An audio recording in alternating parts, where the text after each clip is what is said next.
A Toledo restaurant and gathering space for the LGBTQ+ community is now closing its doors. Hamburger Mary's on North Huron Street in downtown Toledo announced it's shutting down, citing financial struggles and ongoing nearby construction. Steve Iwanek joins us now to break down what he's learned from the owners of the restaurant and also spoke to a longtime drag performer at the restaurant. Steve? Yeah, Kaylee and Jeff, Aaron Knowles, who also in drag goes by Giselle DeVoe, says the closing of Hamburger Mary's is the final chapter of a place that meant a lot to the local LGBTQ+ community.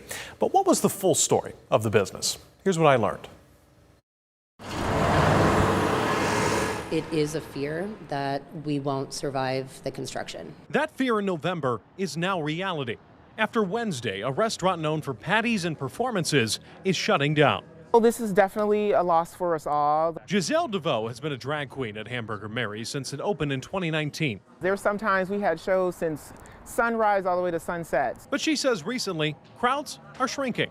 There's lots of things that are going to be battling throughout that whole time, but there's definitely been a significant decrease over the past few months. In the fall, owner Thea Grabick spoke with us on camera, saying the restaurant is struggling to bring customers in, pointing to downtown construction next door, along with what she says is no support from the city. We kind of braced ourselves, but at no point was there ever a proactive take from the city.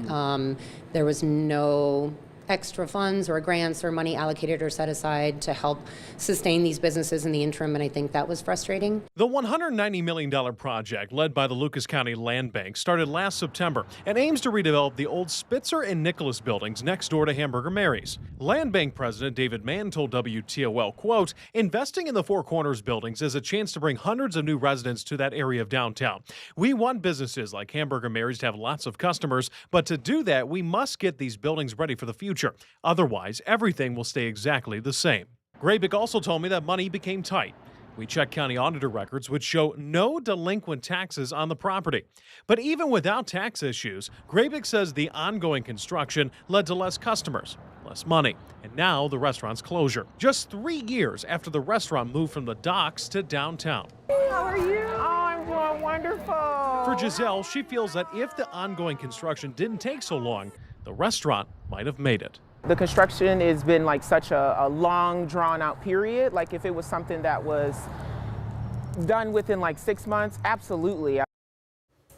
Now, Grabick did not want to do an interview today, and when we reported about Grabick's concerns in November, Toledo City Councilman Nick Comives told me the city would look into improving street lighting and parking lot access for the restaurant to try and help bring in more business.